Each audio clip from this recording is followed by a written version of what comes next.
Edition. Hello, thanks for joining us. I'm Mary Calvi. The politically motivated shootings in Minnesota has raised the alarm about bad guys posing as cops. The alleged assassin was wearing a fake police officer uniform when he showed up at their doors. So how can you know when it's okay to open your door when you think law enforcement is knocking? Jim Murray has our reports. It's the chilling image of the accused assassin caught on ring cam. The suspect, Vance Belter, in a latex mask, looks just like a cop. You can see his uniform and flashlight, and even the emergency lights from his car. His SUV is similar to vehicles used by police departments across America. He even had an official-looking police license plate. It is disturbingly easy to get all the paraphernalia you need to pose as a real cop. We rented this uniform at a local prop house. We got handcuffs, badges, patches, even a baton. Bad people pretending to be cops is a nationwide problem. This guy posed as a police officer to pull over a driver on a highway in New Mexico. I'll talk to him for a minute. Fortunately, a real cop stopped by to help and immediately became suspicious. I'm not going to handcuff you, but I'm going to have you sit in the back of my car, right? The shootings in Minneapolis shocked everyone, and it's easy to see how the victims were deceived by a phony cop. Belter repeatedly shouted, "This is the police, open the door." When they opened the door, Belter shined the flashlight in their faces and said there had been a shooting reported in the house. Today, many people are wondering, do you have to open the door for police? I spoke with former LA detective Moses Castillo. When you get a knock at the door in the middle of the night and they say police, what are you supposed to do as a citizen? What do you recommend? Well, first of all, do not open the door. You have to make sure that you are dealing with the police. When in doubt, call 911 and say there's someone at my door claiming to be a police officer. Can you please confirm their identity? Because if you're not expecting them at that late at night, something is not right. Precautions which might have stopped the killing spree. Our expert also says a real police officer will never question you for asking for more information.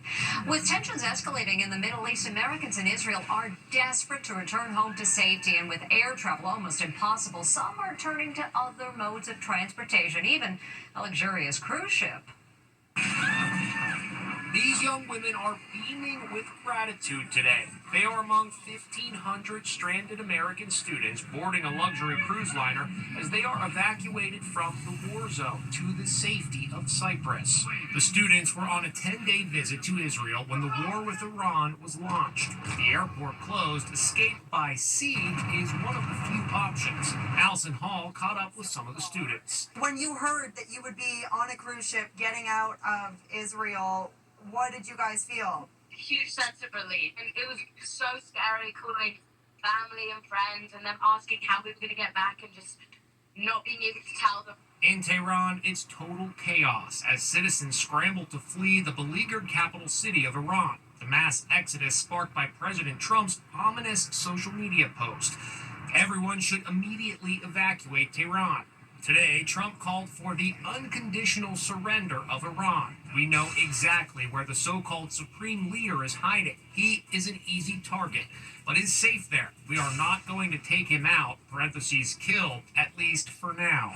We're seeing new video today of Iranian missiles streaking across the sky en route to Israel. It was taken by airplane passengers flying to Saudi Arabia. This video was shot by wedding guests in neighboring Lebanon. It's a surreal scene as a saxophonist performs while the missiles fall. The conflict has sparked a rift between President Trump and key ally Tucker Carlson, who is criticizing Trump's support for Israel. I just don't want my country to be further weakened or destroyed by another one of these wars. What is the response to Tucker Carlson criticizing you, saying that you're complicit in the war? I don't know what Tucker Carlson is saying. Let him go get a television network and say it so that people listen. The president left the G7 summit in Canada early to deal with all the unrest in the Middle East. And Elon Musk, who famously had a falling out with the president, is still fighting back after a New York Times expose claimed he was taking a slew of drugs while campaigning for Donald Trump. In the middle of the night, he posted what he says are results of a recent drug test. Here's what it shows. Elon Musk is hitting back today against reports he was on drugs during his time on the Trump campaign. Musk posted the results of a drug test with the comment, "Laugh out loud." Here it is. Amphetamines, negative. Ecstasy, negative. Cocaine, negative. Ketamine, negative. He also tested negative for marijuana. Note the time he posted the test results at 3:44 a.m. He sure doesn't get a lot of sleep. Now, a warning as we head into summer, bees are most active, and you don't want to get stung on your mouth or tongue and end up like this. A bee sting can even be deadly. A good friend of Prince William's just died after swallowing a bee during a polo match. Les Trent has details. What happened to this guy's tongue? Listen to him try to speak. Somebody please help me.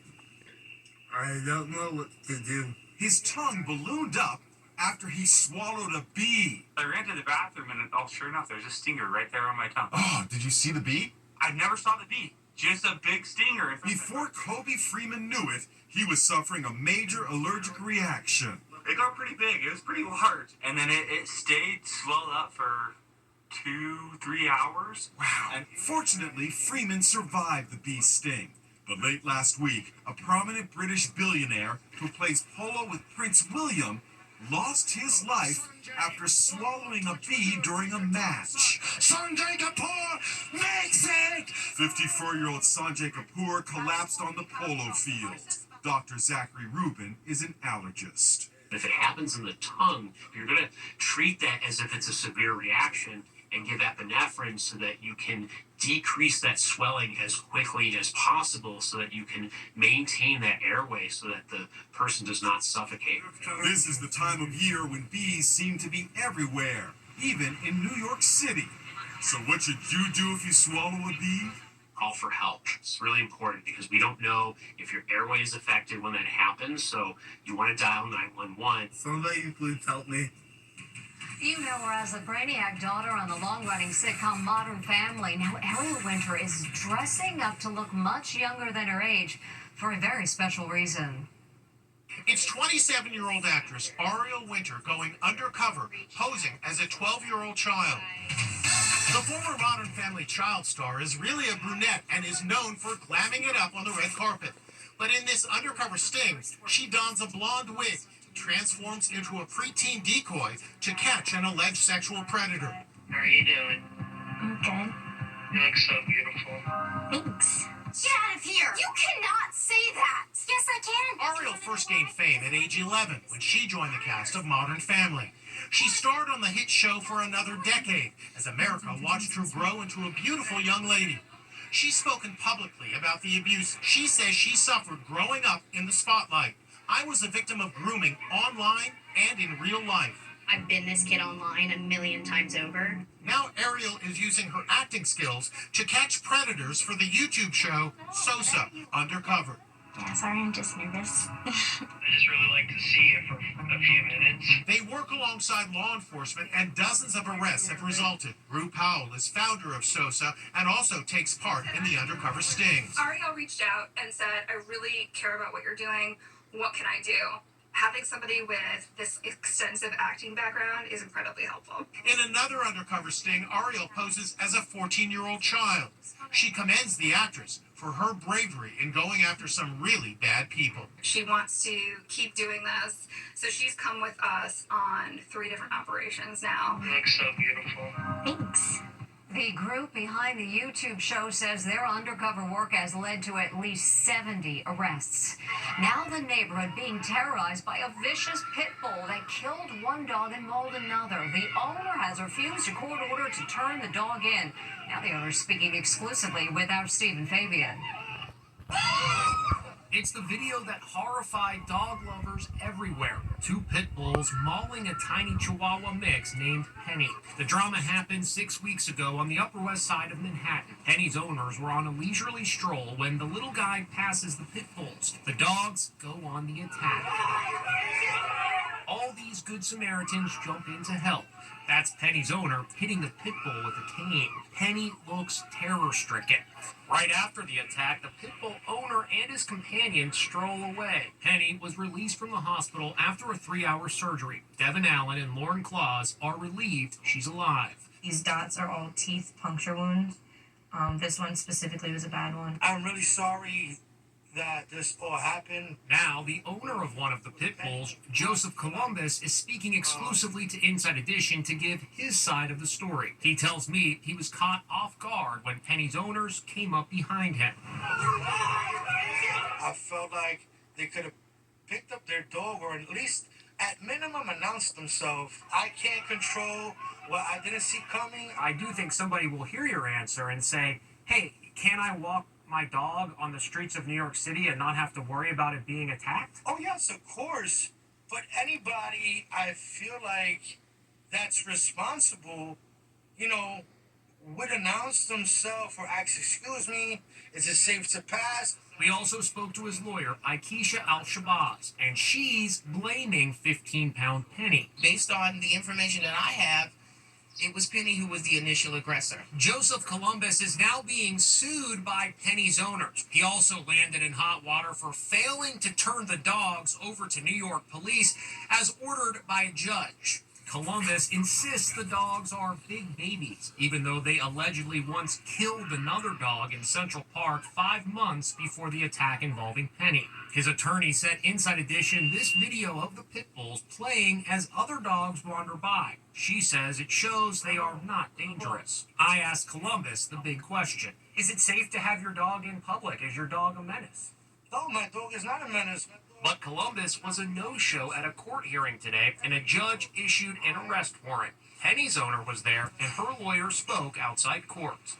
If Mr. Columbus believes that his dogs aren't dangerous and that he isn't responsible for these attacks, we'd ask him to show up in court and allow the judge to decide what's best for the community's safety.